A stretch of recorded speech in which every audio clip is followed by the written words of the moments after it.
What is up, everybody? I wanted to talk to you guys about what is going on tomorrow, Saturday, February 8th, all right, in Subaru Park in Lambasa. I guess you got to press record, eh? What's going on, everybody? I want to tell you guys about what's going on at Subaru Park tomorrow, which is going to be Saturday, February 8th.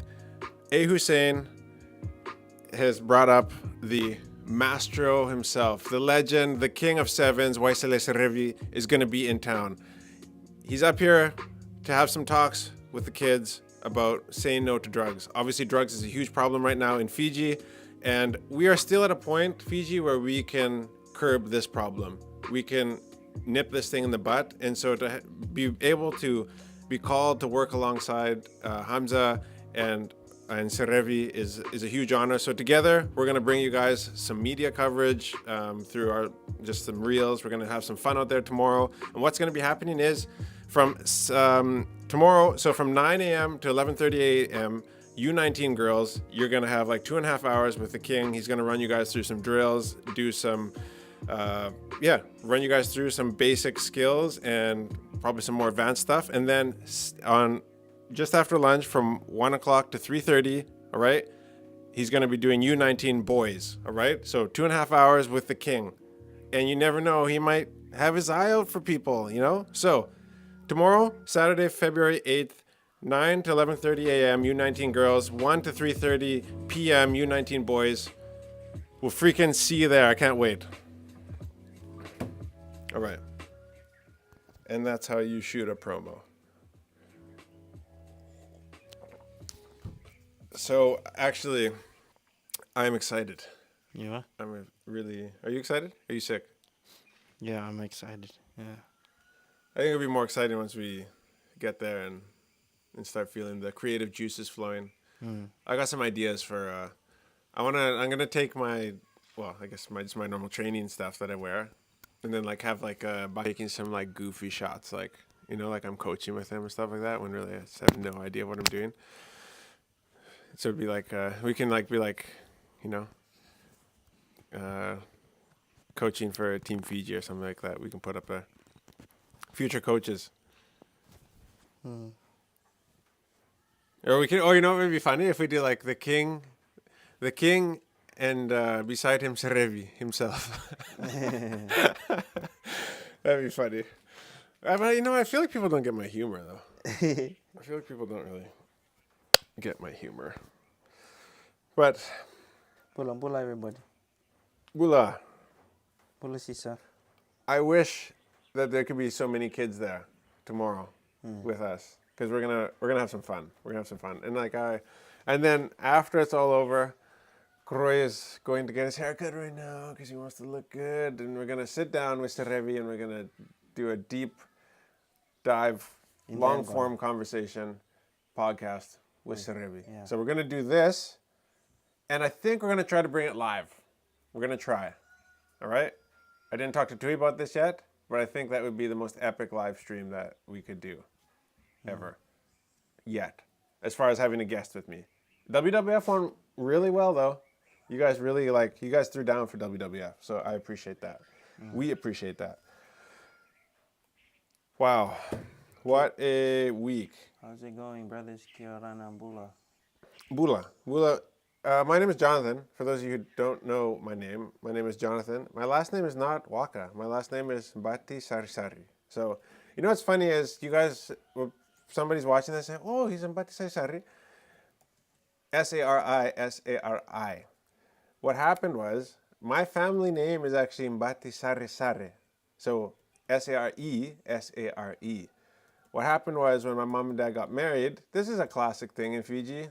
I feel like with really going through immigration or the BDM, the Birth, Deaths, and Marriages Office, there's a mistake, and all of a sudden somebody's name changes forever. So when my mom and dad got married, they accidentally wrote the last name incorrectly.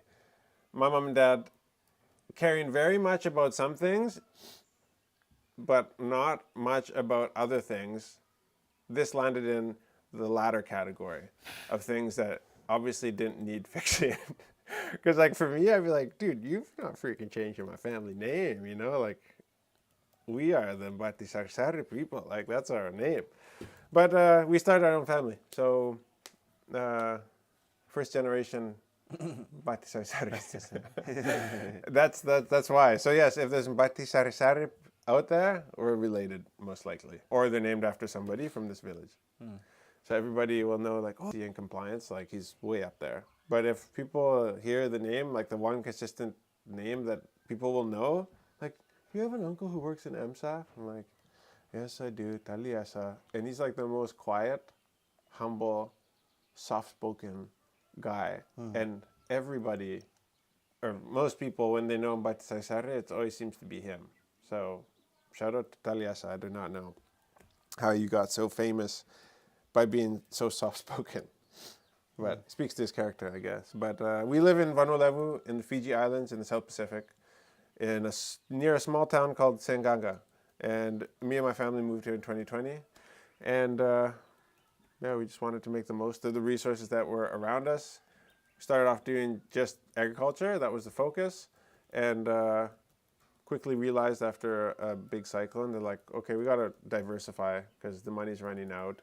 And we got to, whereas like just like working the ground, getting the leases was the focus for the beginning. It's like, okay, we got to spread it out, bring in the right people, and this is going to take some time. So we documented our journey since moving here in 2020 on social media because like we're just like, hey, we got to, the way you build a brand is to tell a story, and we want to build a big brand, so we're going to tell just our story. So that's what you guys are along for the ride with. I'm not trying to be an influencer. I'm just like, I want to be business guy using social media to build my brand, which is now like, we have a whole team of people that are on board, and like things are missing if like other people are missing. Like this doesn't happen unless Tui's here. There's lots of funny stuff that doesn't happen, and on the farm if Koroi's not here. So it's like, this is our thing now. And very grateful to have this team around us, and we're going to have to expand the team soon, Tui. What do you think? Getting busier? Yeah. Like, yeah, last few nights have been midnight nights. Midnight nights for me and for you too. Yeah. But very exciting. We have we have a coffee shop called Fresh Tea and Coffee in Senganga. We have the farm here, which doesn't create any revenue because we've trialed, lots of different things, learned and failed, and learned and failed, and now our sole focus is just cassava. So I'll give you an explanation of a recent failure, all right, in farming. We planted about 7 acres of cassava, and that's a lot of cassava, but it's really nothing if you are trying to create a supply for an international commercial market. It's really, but you simply cannot just like wait for the market and then start planting. This is the messed up thing about business, is that like you kind of got to step out in faith, hoping and backing yourself, because if I get a supply or if I get a buyer, I can't, where am I going to, and they want to take 1,000, or say they want to take 10 tons a month. Well, I need to be ahead on the planting. And like, where are you even going to get cuttings to supply 10 tons a month? So like, we just have to, we were literally scavenging the riverbanks, agriculture, friends and family all over, freaking followers bringing it from Taibuni and stuff like that, just so we could plant the 7 acres. Because like, we just need to get ahead and just start, because the way cassava planting works, it's a root crop for those of you who don't know, and you stick the stem into the ground and then it just pops up and you eat the roots. And so from like about a grown cassava plant, a mature one will have, 2, 3 long stems. And so, they can be up to 8 or 10 feet tall, and you can usually get at least a minimum, I would say minimum of like 5 cuttings from each cassava stick. So if we plant these cassavas from the 7 acres, we should technically be able to plant what? 7 times 5, right? 30-ish, 35-ish acres. And so you have to start now. But what we did on this one, on 1 acre of it, luckily we didn't do the whole thing. We were like, okay, let's test some watermelon, because 1 acre of that we put mill mud in. If you guys go back, is it a YouTube video that we did the mill mud spread in, or was it just a reel? Real, okay. So it'd be very hard to find. But mill mud is a byproduct of compost waste from the sugar mill. Is that a right summary of it? Yep. Okay. It's got lots of lime and stuff in it because they put lime in the process of creating the sugar while they're like processing down sugar cane. And so it's really, really like full of good stuff that our soil needs.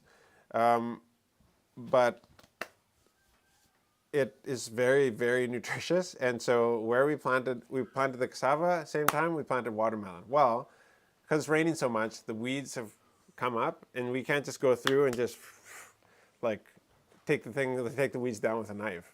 So we're having to like hand weed around the watermelons because the watermelons are like this big right now. And so it's only 1 acre, but it's like, okay, next time you plant the cassava, you let the weeds come up the first time, you whack them down, and then we plant the watermelon so that we can at least do this first like weeding just fast, and then spray. Put all those weeds down, they won't, and then because like right now the weeds and watermelon are competing. If we just pull out the weeds, like we'll just cut the watermelon plants too, right? And so, yeah, next time I would wait after first weeding and then put my watermelon in when I do my first blend C application on the cassava. I'm an idiot. That's why they call you John Ribs. John Ribs. Who's that? Sisa. So, lessons. What not to do by Jonathan. That's what we should. That would be the next name for this this live stream. What not to do. And so we open the on the mat talking points. Oh yeah. So apparently you can't bite people and get away with it in when you're overseas. So it's really freaking too bad because there is a gentleman who used to play for the Fiji Sevens team and very good, very, very good player. Masivesi, I think. Masivesi Ndakwanga. And I think he's playing top 14 right now in France. Very high level rugby. And freaking goes out drinking with his friends, his buddies, his teammates, his actual teammate, bites his teammate in the cheek. And the guy turns out to need like 20 stitches. Whoa. Dude. What a bite. What a bite. He's got a big mouth. Bite his cheeks? Yeah. His butt cheeks? Dude, that's straight up kaidolo, man. Oh, his cheeks on the... They don't face. actually clarify if it's a butt cheek or a cheek. To his cheek. Just cheeks. Oh. Maybe he was getting into that, Yeah, I know. No, I'm sure it was not a butt cheek. Yeah, I mean, I've definitely had my face in some butt cheeks, in the bottom of a ruck or, Yeah. when the mall collapses and stuff like that. But You I bite never it? bit somebody. Oh. I definitely punched somebody in the nuts before. You didn't bite it, you punched. I punched, yeah. Okay, No biting. Okay. The thing, dude, in one moment, you totally screwed your whole career. And you know what? I'm not here to get views off people's like bad fortune or whatever, but like this was stupid. This is stupid. And it's just freaking silly. What do you think? Maybe he has nice cheeks that everybody wants to bite. Dude, who bites people? Mike Tyson did. Mike Tyson does, yeah. I knew you were going to say that, but like that's Mike Tyson. Mike Tyson was like a dog with rabies. He was freaking old yeller back then. Like, dude, it's 2025. We can't say, we're against lesbianism in 2025. You definitely can't be biting people in the face. So, yeah. Just, don't bite people in the face. Yeah. Yeah. It's Anywhere else but the face. yeah, like I mean, and yeah, even okay, at least if you bit his arm. Yeah. But dude, you bit somebody in the face. On the cheek. On the cheek. Get back to Fiji. You're done. And so like the 30-year-old's been suspended from the club due to appear in court in May.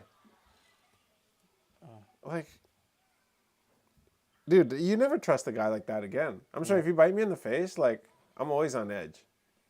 Like, I'm like, hey, he's like, we're going out for some beers. It's like, I don't know. I really like my face. That's the answer.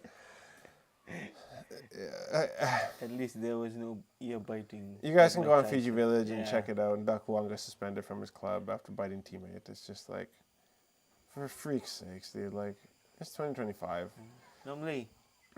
What's up, normally? Happy New Year, normally. Long time no see. Oh, that rhymed. What's up, homie? It's Tony. Yeah. What's up, normally? Long time no see. Sorry.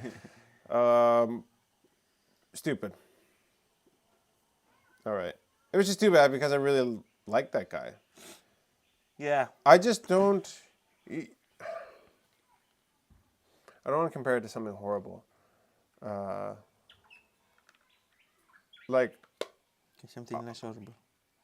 Yeah, think of something less horrible. Like I don't. Okay.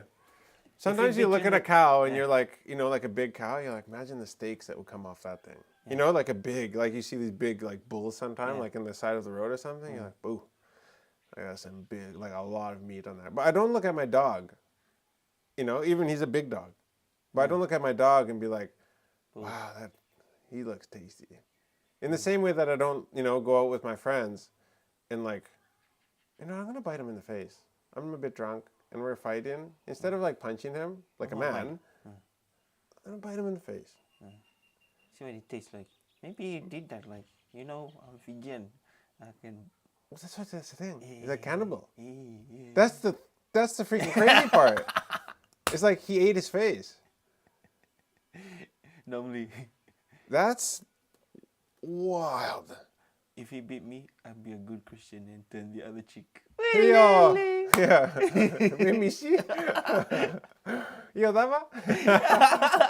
So you guys will, that's a new joke. It's just a joke for me. And really, maybe Tui likes it now. But, like, I think it's Seva, right? No. Is it Liki? Eliki. Oh, yeah. Yeah, Seva. I think it's Seva, yeah. Seva, Yeah, my smallest son, 6 years old, he always says that. Like when you say something like you exaggerate or something like that, you just say like something and say, "Iyo daba." I'll bite your face. Iyo daba. He enjoys eating chicks with fava beans. Fava beans? And a nice. How do you pronounce this? Shanty. Shandy. Shanty. Shandy. Shandy. CHIANTI. CHIANTI. Shanty. Oh, I don't know what that is. Maybe he's trying to...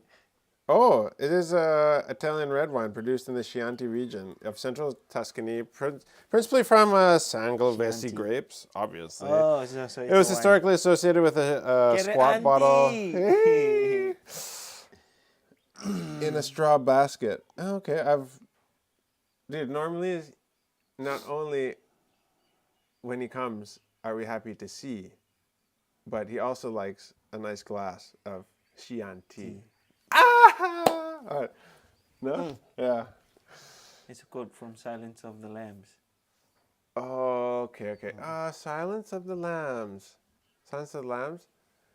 Is that like, I want to put some lotion on your skin? Yeah, that is, eh? Lotion? That's the lotion scene is in Silence of the Lambs, right? That's an old movie, yeah? Yeah. Who's that guy, was he Odin? Yeah, Odin in Thor. What? Really? Main actor. What's his name? It rubs the lotion on the skin. So, he was the Odin character. And also in the Transformer. Oh man, British guy. Really? Yeah. Wait, let me search it up. Okay, yeah, you search it up. Silence. Anthony Hopkins. Oh. Oh, that is a creepy movie cover. Ooh. Yeah, okay, yeah. Yeah, Anthony Hopkins, yeah. Anthony Hopkins, is that Open the City Gates? Is that Anthony Hopkins? No, that's somebody else. You know the Transformer Open the city gates. last night? Yeah. I know. Yeah, I can picture his face. Dude, No, I I'm thinking like of his Sean voice. Connery. I'm thinking of Sean Connery. yeah. Yeah. His voice, so cool. This guy's voice. Shanti.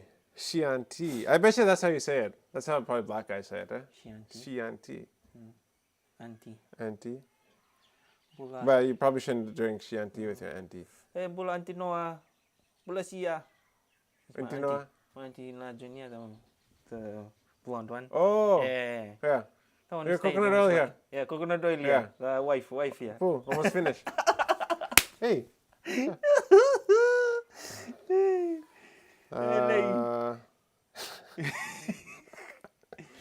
Siapa looks like hockey player Brady with the curly hair. What's this? Brady. Dude, these names. Brady Skiai? Or Brady Kachak? Oh, Kachak. Kachak? Is that how you pronounce it? Yeah. KC something? TKACHU. Yeah, it's like that's like I think a Ukrainian type of spelling of a name. Kachak. Kachak.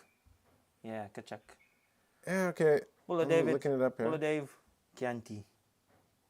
Chianti. That's how you pronounce it. Oh, Chianti. Chianti, not Chianti. Chianti. You know, he looks a lot like Sava, maybe. Yeah, ish. Yeah, okay. I get it. Jay, Bula. People say I look like Evander Kane. Look up Evander Kane. You already seen it? Oh, the rugby. No, the NHL player. Huh? No, this is a different guy. Look, I search Evander Kane. Evander. Holyfield. I literally get it every time I go to Canada. People want to take pictures with me. And I'm like, oh, you know the Walker family? They're like, no, aren't you Evander Kane? Oh, this guy. Like, I feel like you're more closer to the PNG guy. Yeah, for sure. Yeah. But I think Evander Kane's a little better looking, though. Nah. No? No. What's the other guy? David Reed. Yeah, that sounds, yeah. How did you know that?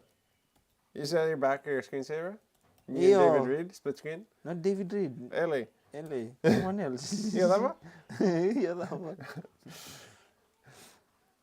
Look, dude, when I was flying back I was waiting in Saskatoon, I was standing beside these people and they're like looking at me. They're like, going on holiday to Mexico? And I'm like, okay. Like, you know when you just know somebody wants to talk to you? Yeah. You know, And then, should have played along. yeah. And then I looked over, I'm like, man, I don't know if this flight's ever going to leave. Like, just to break the ice, right? Because it was a delay. Yeah. And he's like, yeah, we're just trying to get to Mexico. He's like, are you Evander Kane? Should have, yes. Dude, what? Yeah, bro.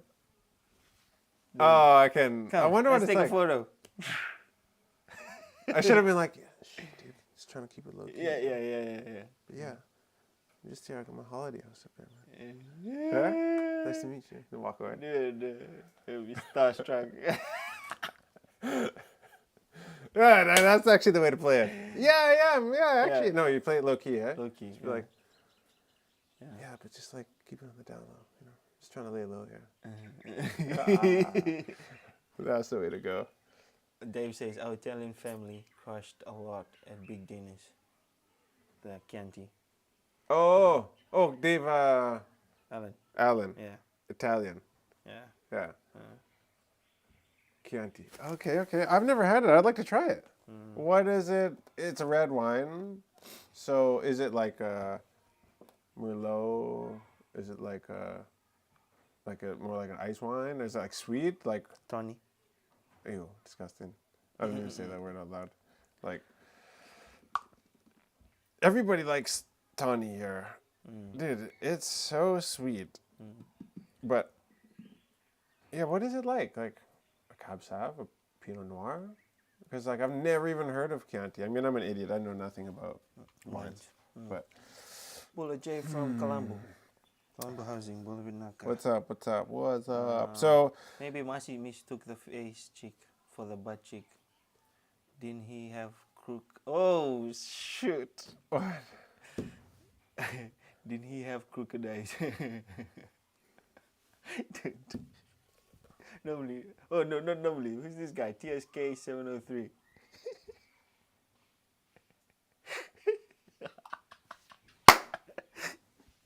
Two duck. It's really dark. It's super dark. Super dark. Yeah. What you like? I can't even go there. Huh? You like? Wow. Really, really dark. Okay. Wow. That's hard to recover from, actually. So, Rambuka is in Washington right now, hey? Yep. Yeah, there was an article that I read. You got the Instagram here? Yeah, it's there. But what is it? Okay, so he's there.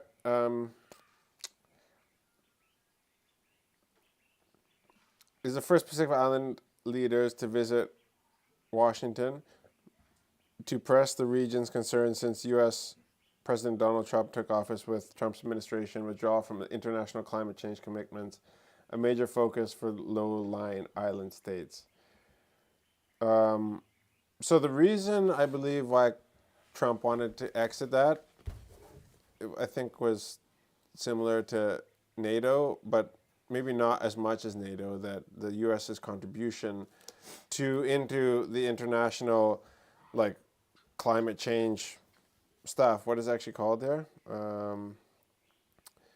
International climate change commitments. Okay, well, their contribution is massive, and all he's at. So, as I was discussing with Dave last, that was on Monday, right? Yeah. Yeah, Monday. Dave had like such a good take on this. Dave Allen, who's in the comments.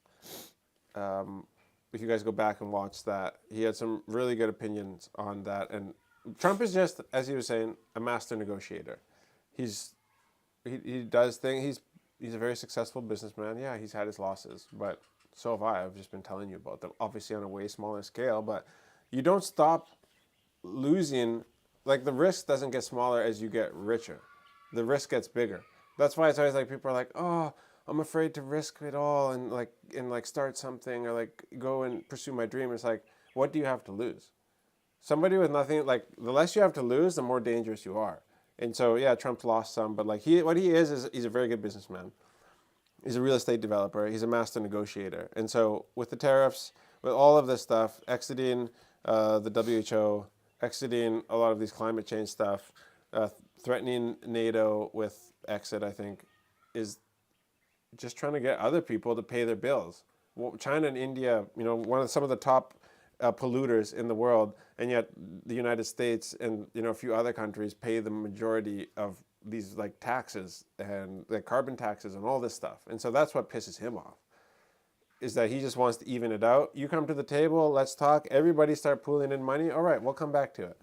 Like he threatened Mexico and Canada with 25% tariffs. And there was a lot of people who are very scared. Luckily, we have a service-based business, so like that doesn't get affected. But like, for example, my brother-in-law, he works with farming machinery. Like, all their stuff that they bring from the U.S. would have gone up by 25%. Yeah. That would be hugely impacting. And anything, like, there's Canadian farming products that are manufactured in the prairies in central Canada that, like, company like Bourgault, who ships a lot of stuff to the States, because Canada retaliated with 25% tariffs. And so the Americans have to pay extra 25% on stuff they brought. That stuff that Canada wanted to... What am I saying here? So 25% on anything Canada would have wanted to take out. And so nobody would be winning. But Mexico is like, no, you can't do this. Okay, like Trump's like, well, fix your border. Secure the border. What do? They send 10,000 troops to the U.S.-Mexico border. They lock it down to stop the drug trade, stop all the illegal immigrants crossing over. And Trump's like, all right, okay, we'll pause the 25% tariffs. And Canada's like, we're going to commit 300 and some million dollars to securing the border and not allowing fentanyl to go across into the States. Because like, we don't have the human migration, we have drug migration on a way lesser scale than the Mexico border, but it's still a problem. Obviously, anything is bad, even if it's a little bit. And so Trump's like, all right, take a pause. He wins. He threatened it. It was about to start. Everybody came to the table, started talking. So I digress. Rambuka is trying to so he's raised concerns that the mass deportation of criminals from the U.S. pose a safety risk to Pacific Island states. He attended presidential prayer. Rambuka noted major investments by U.S. tech giants Google and Starlink in Fiji. He hoped the U.S. freeze on foreign aid will not impact plans for U.S. aid programs in the Pacific region for health, climate, and security. But they have paused everything that's going on with U.S. aid, to my understanding. So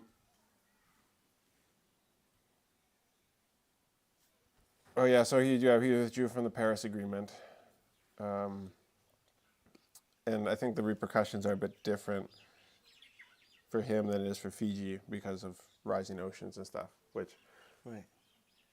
I don't actually know if are rising. There are villages on the coast where the high tide is the same level as it was when the grandfathers were there. There's other villages that I've heard of that I would actually like to go see because I'm a skeptic, where apparently they've had to totally relocate. And so I think that's the best angle to come. I don't just accept everything just because it's like the status quo, or like it's like that's what you do. It's like, guys, climate change. Like, get behind it. Like, it's 2025, climate change. It's like, no, show me. You know, like, show me that this isn't just a cycle that the world is on. Like, I'm talking like 1,000-year cycle. Like, we're in like 150-year cycle of the Earth warming before it cools again, and then it comes all the way around. Because I've done a lot of reading, and there's very smart people on both sides, and so I don't know what to believe, but changed my mind. I'm not like here nor there on it. Does that make sense? So, talking about so we can talk about Aseri Randrondo. Yeah. He had a similar thing that he discussed on I don't know what news platform it was, but begging, and just like really discouraging Donald Trump from allowing, those deportations to happen. I'm going to pull it up here on my phone because I sent it to you. Bula everybody, Bula Ace. Bula everybody. Bula Patrick. Welcome. Selemai. Bula Bina Bula Re. So he's a SEDELPA leader, a Aseri Randrondo. And so what he's called on the government to discuss the possibility of a temporary halt to high-risk deportations until Fiji strengthens its law enforcement and rehabilitation systems. He made the statement following United States President Donald Trump's executive order that could see mass deportation of illegal immigrants, leaving media sources, Mr. Randrondo said. Fiji must prepare its communities, security forces, and institutions to reintegrate these individuals without allowing them to introduce criminal practices into an already fragile security landscape. The U.S. has a moral responsibility to assist Fiji in managing this challenge. If Fiji is to maintain a strategic position in the Pacific without becoming a hub for transnational crime, the U.S. must support our national security efforts. And then he suggested there first be comprehensive risk assessments and pre-deportation rehabilitation programs on who's paying for this.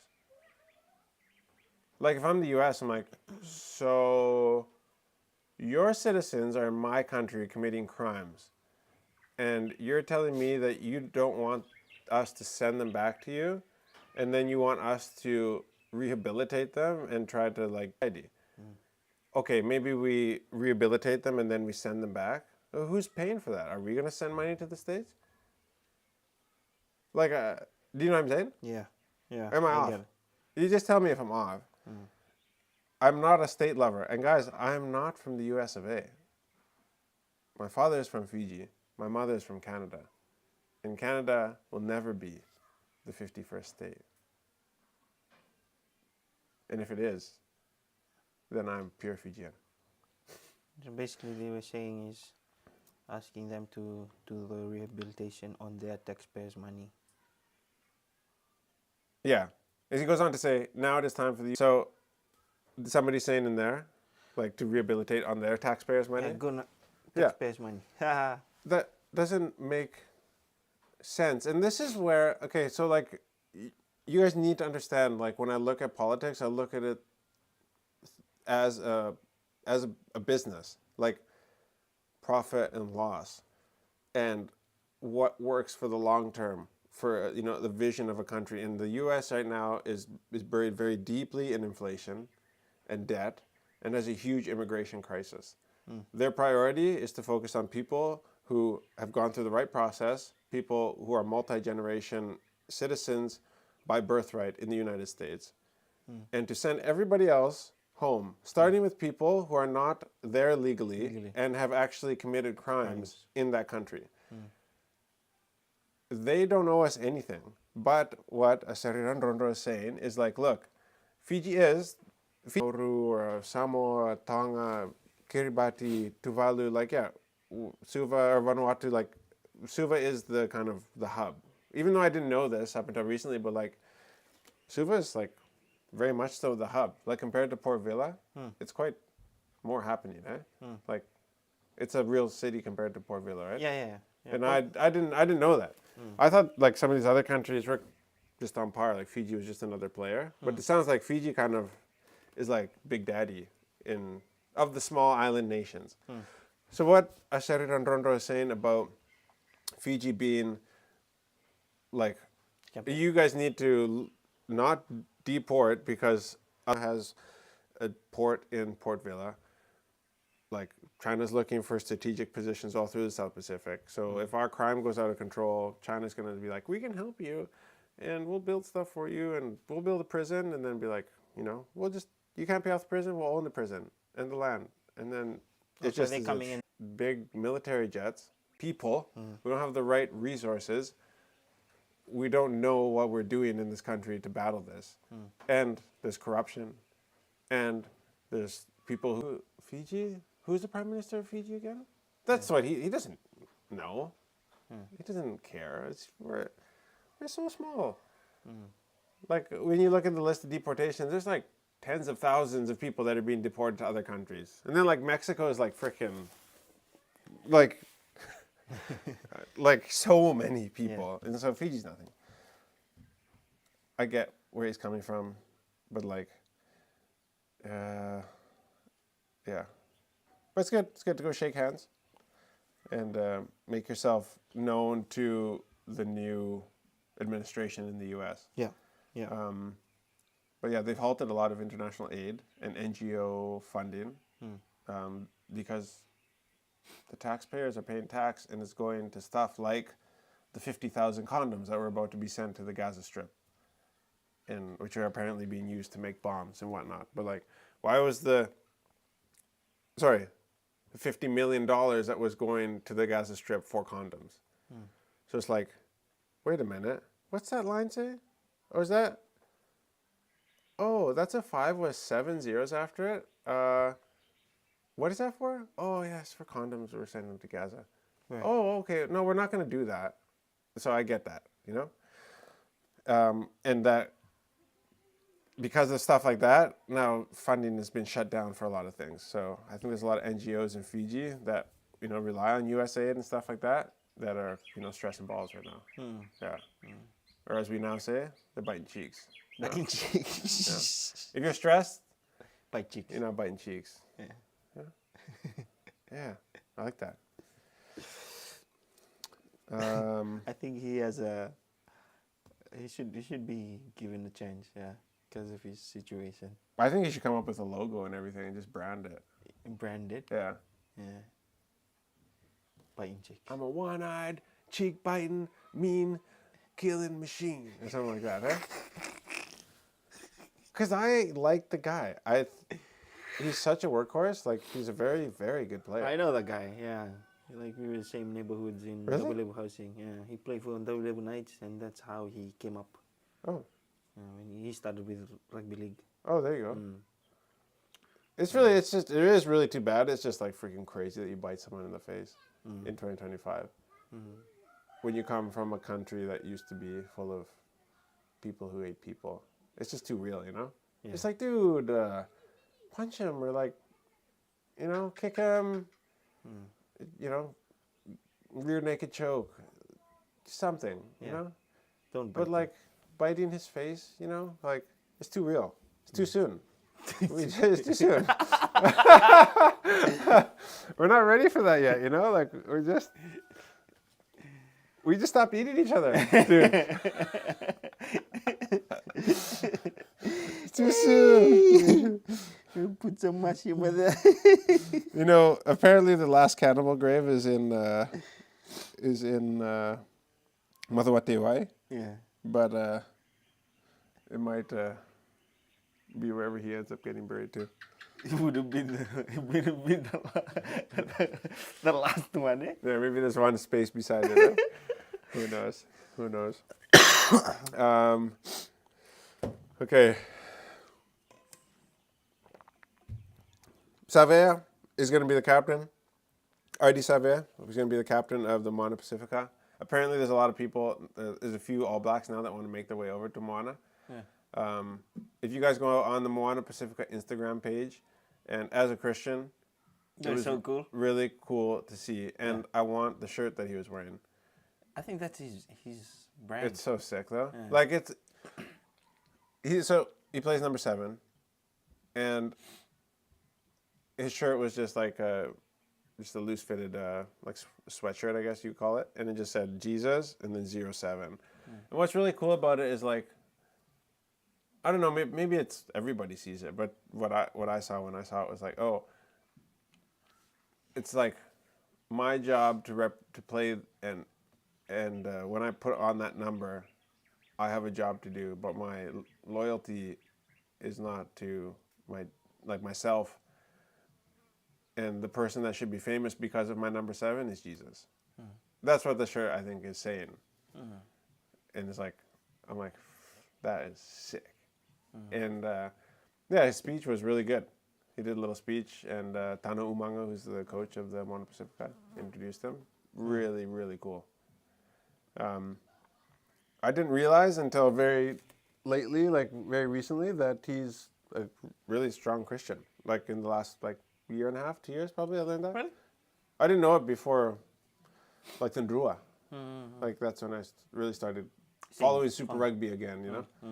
And then I was like, oh wow, this guy's like super outspoken. Yep. Same with Sia Khaleesi. Yeah. I think. Yeah, Sia is too. Unfortunately, Sia divorced his wife. It's just like always kind of sucks.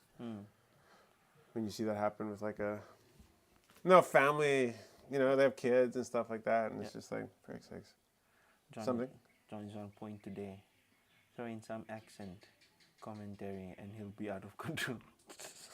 Dave. Oh shoot. Yeah, very nice. Like that accent. Australian accent. Oh shoot. Oh, I see. I thought you were talking. Okay. Oh yeah. Go Auckland, Indonesia. Oh, you know what? You know what you do with the accent? Hey, Charlie. You bit me, Charlie. You bit me. Charlie. Right? Okay. Look for that video. Yeah, Charlie bit me. Charlie bit my finger. Yeah. That's I think it's a British kid though, huh? Yeah.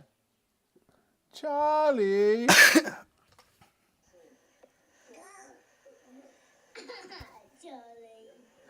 Charlie bit me. Bit me. Okay, sorry. Oh. Okay. Give me a second. Yeah. Ouch! Ouch! Ouch, Charlie! Charlie! It really hurts! I don't want this video. Charlie! Charlie bit me. Oh, this episode's getting out of control. But that's not an Australian accent, but yeah.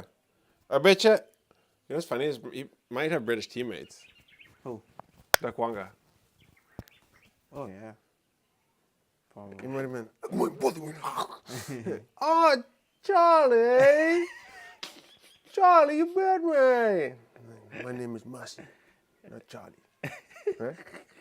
Charlie, Marcy, you bit me, Marcy. Marcy, oh, Marcy, you bit me. Oh, it hurts. And he's like,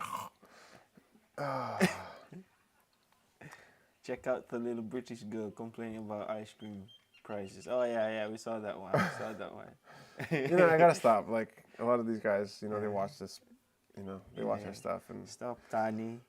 I'm not trying to make fun of. It's just ridiculous. But it'd be crazy and crazy bad for me is if like there was something that was totally misunderstood and he didn't actually do it. I'd have to issue like a full apology. So, me bit me. So it's freaking funny, dude. Woo, all right. You should drink one corner right now. Yeah. Oh shoot! I really need to stop, but it's really funny. It's really funny. In other news, is there any comments or anything? Any questions? Okay. Yeah? No. Just I know we don't do as many questions. I wish there was more questions. We used to have more questions, but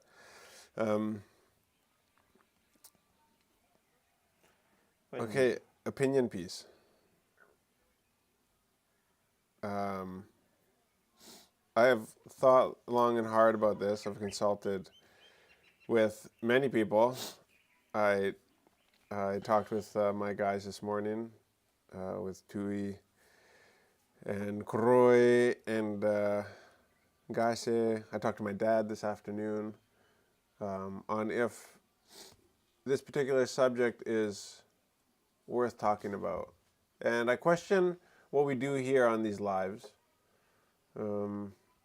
because the whole point of doing these lives is that like we get to interact, you guys and me and Tui. You guys can ask questions, and it's a bit different than us just posting and then posting and go.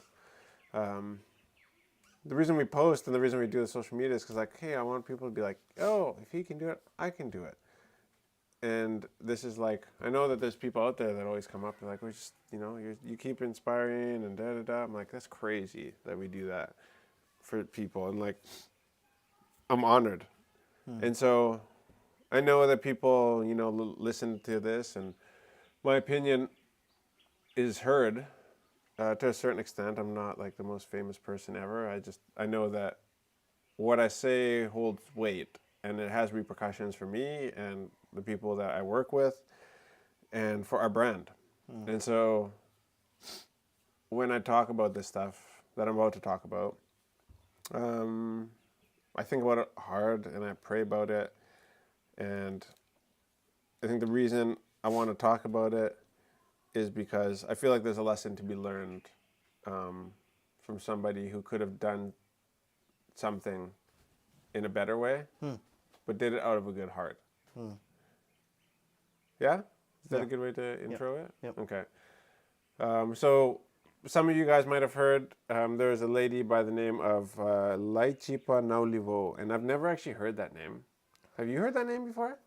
Sounds Lawan, but I haven't. Okay, yeah, like I've never heard that name. Sorry. And so she was, within the last, I think, 7 or 10 days, very recent, was inducted into voted into the board of the FRU as the director of rugby. Now, I was like, oh, that's cool. Like, she has experience. She was a player. I think she was a captain of the Fijiana Sevens team. And, yeah, like a lot of experience in high-performance athletics and stuff like that.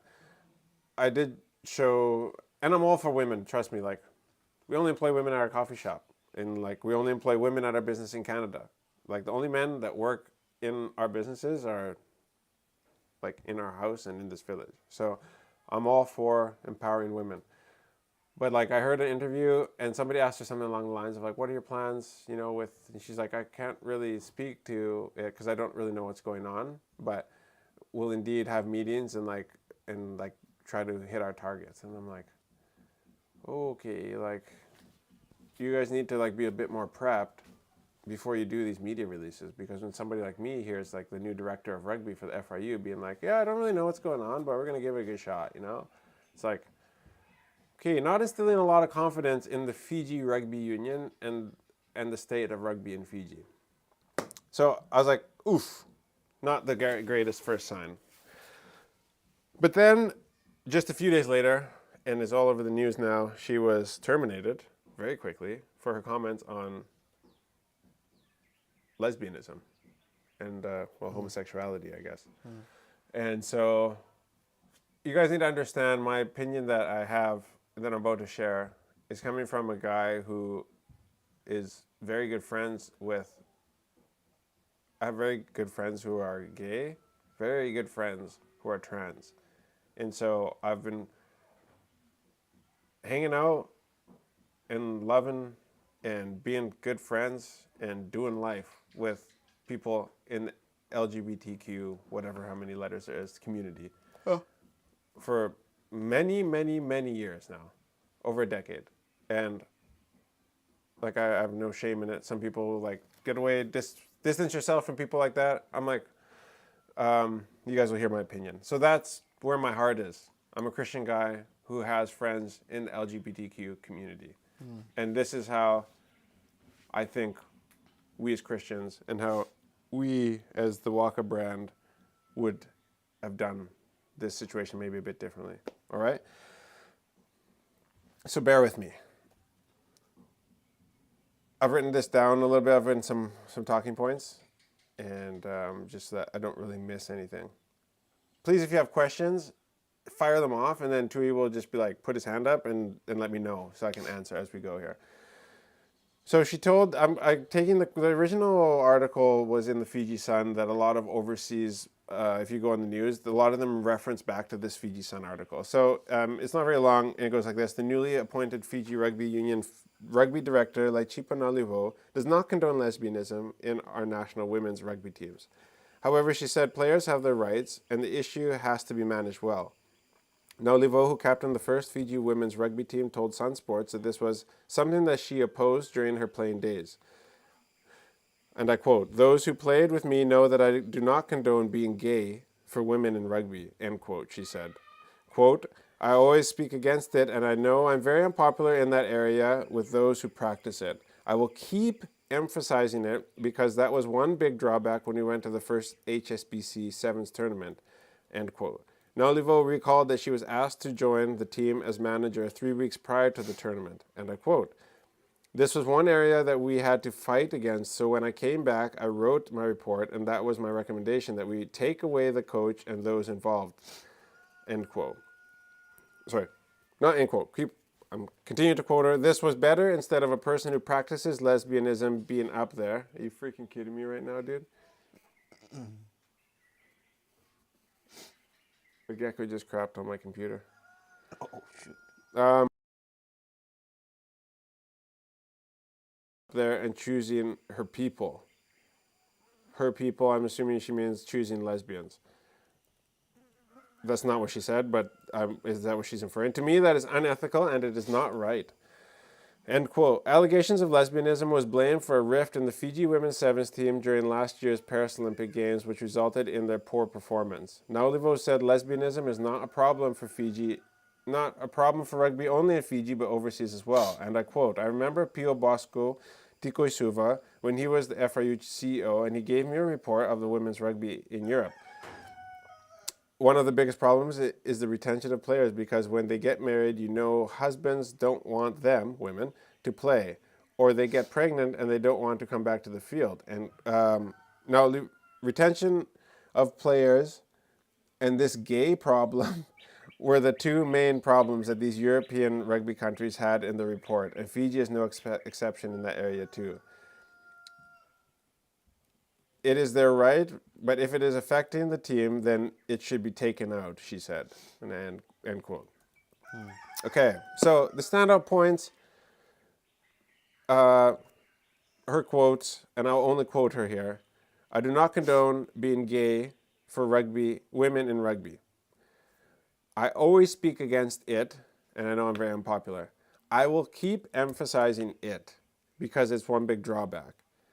And then finally, "It's their right, but if it's affecting the team, it should be taken out." Now, just to be clear, like, we got to look at her new role, or the way I look at it, her new role as director of rugby in the FRU as a relationship, like with a friend or a coworker or maybe a romantic partner. Like, in a new relationship, the first thing you don't do, what not to do when you have a new relationship, is address the other person's problems. Like, you learn about them, you ask questions, you listen, you care for them. You know, like, because we all have flaws, right? Like none of us are perfect. And then once you've built that relationship, you can start to challenge them on things. Like, you know, I've pushed back against my friends in the LGBTQ community. Not pushed back and pushed them away, but like asked them questions, had really hard conversations with them about the things and the way that they live. But there's a way to do it that allows you to continue to be in relationship with them, right? And we approach these things as Christians knowing that like we also have sin and that we are also not perfect. So we're not like pointing the finger. You know the saying, you point a finger, there's like 3 fingers pointing back at you? Though that's why. It's because like you have to keep that in mind. Now, I'm sure that like Chipa is going to sleep like a baby, knowing that she's been true to her faith, all right? Because I think she knows she answers to nobody but God. She does not answer in the end to the FRU. She does not answer to the fans. So I think she'll probably be as much as she's like, oh man, I don't get the opportunity, but screw them. She's okay with it. But like, let's not get it twisted. There's many Christians.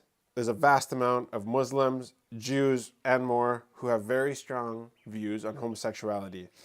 And their views are not popular with what the status quo is today.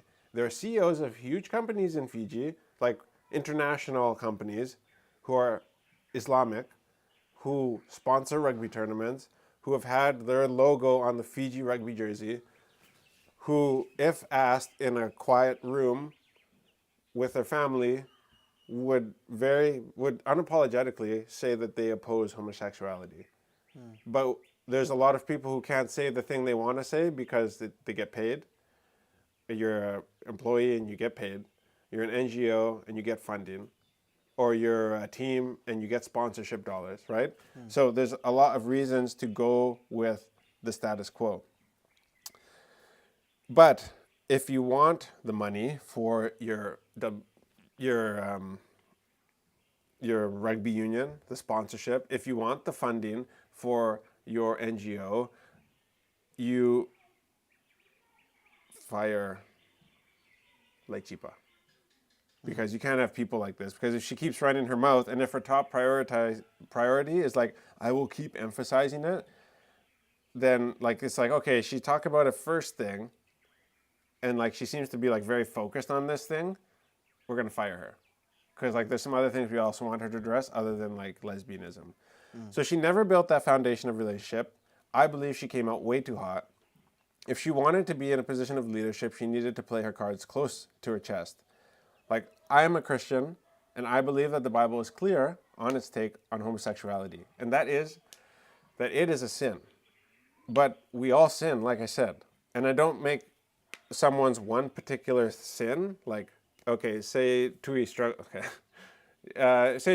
struggled with lust and jealousy, all right? Like, I don't make that the focal point of our relationship. Especially when I first get to know him, and never. Because like I know that like I also struggle with stuff.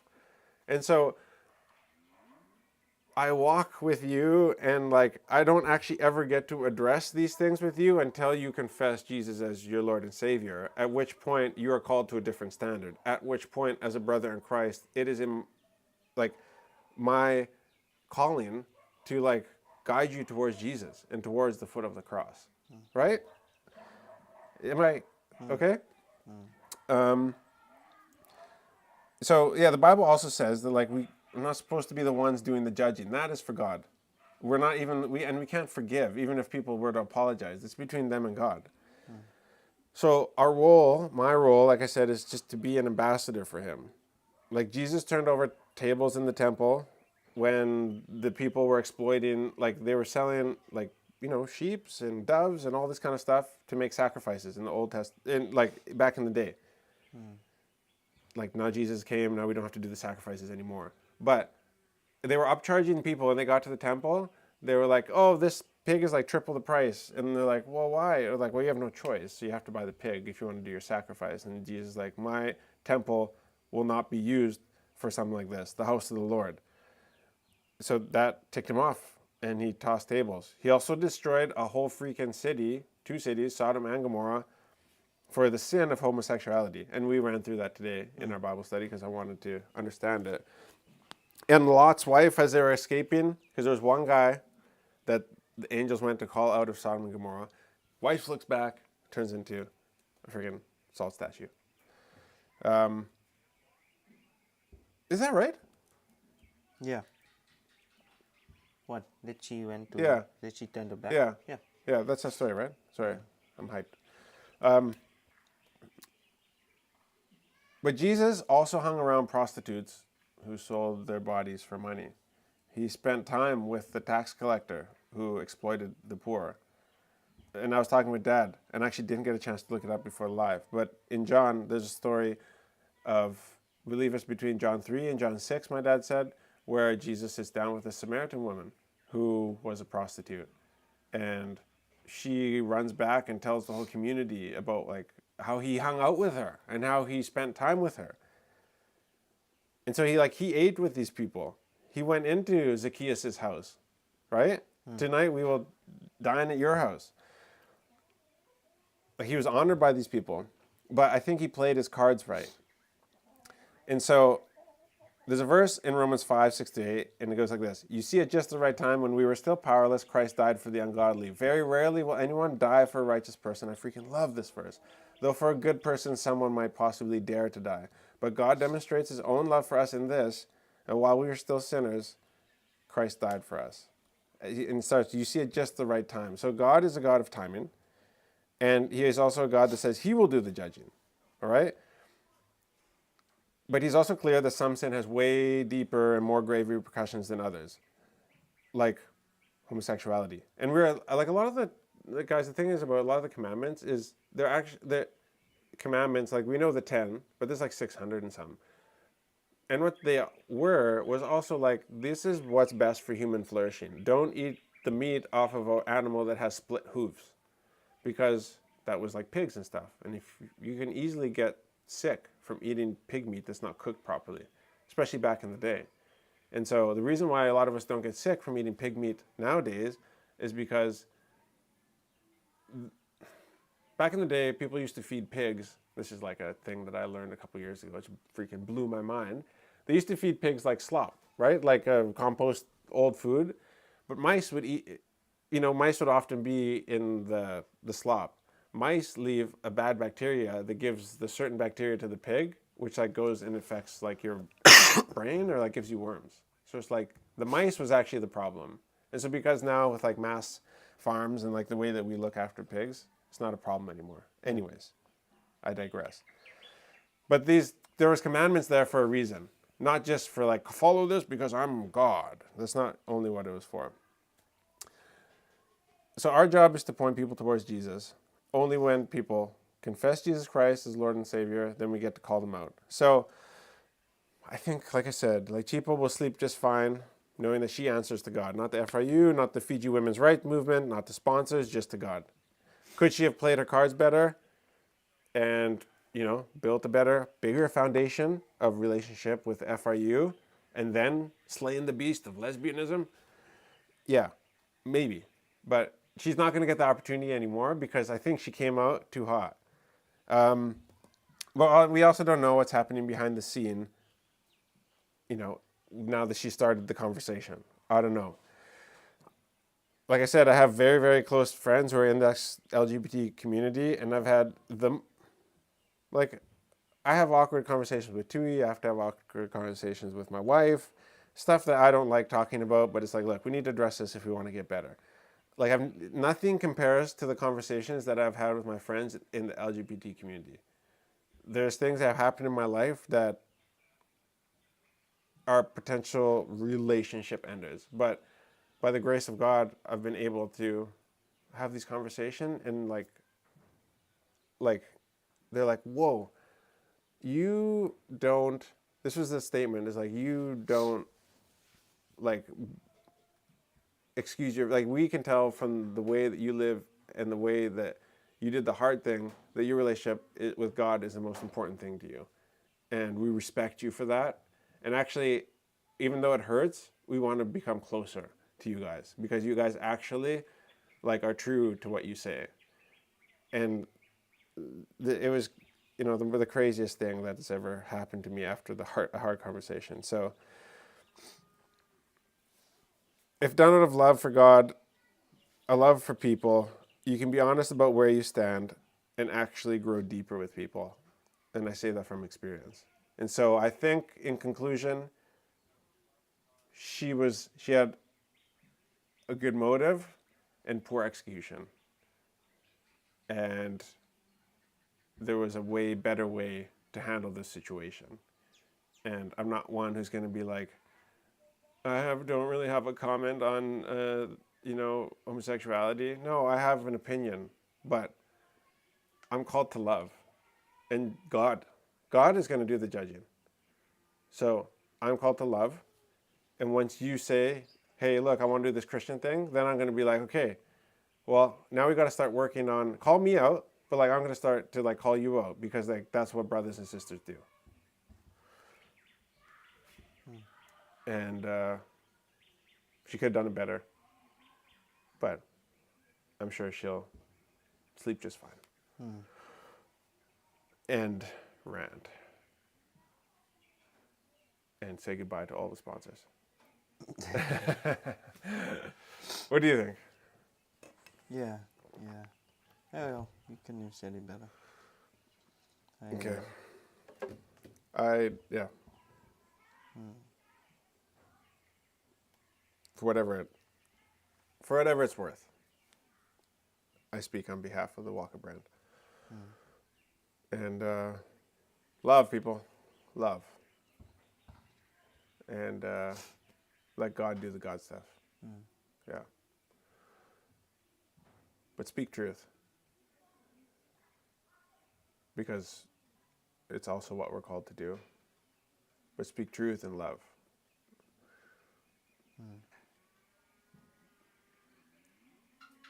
So, tomorrow, if you have family or friends in the Lambasa area, please tell them that U19 girls from 9 to 11:30 are going to be coached by the master himself, Waisila Serevi. We're going to be there. We're showing up a bit early. We're going to get set up. And then he's going to do a talk with the girls in the morning and the boys in the afternoon on, drug prevention and saying no to drugs. Hussein has proudly paid for everything to happen, for him to come up here, his accommodation, all that stuff. Hamza was on the phone with him right before the live. He was going to the president's house, driving him there himself. And boys, 1 to 3:30 in the afternoon. U19 boys. It's like a once-in-a-lifetime chance. I have heard down the rumor mill that there could be a possibility that he, might always be on the lookout for people, good players, who catch 1 to 3:30 U19 boys. Waisile Serevi, Subro Park, tomorrow, Saturday, February 8th. Thank you guys for joining. My name is Jonathan. This was On the Mat Live, February 7th. And I'm going to keep editing. Tui's probably going to keep editing. And then we're going to go down and farewell my Auntie Sia, who's younger than me. But she's my auntie. All right. Love you guys. Yo, Thank you, Tui. Thank you, everybody. Mole.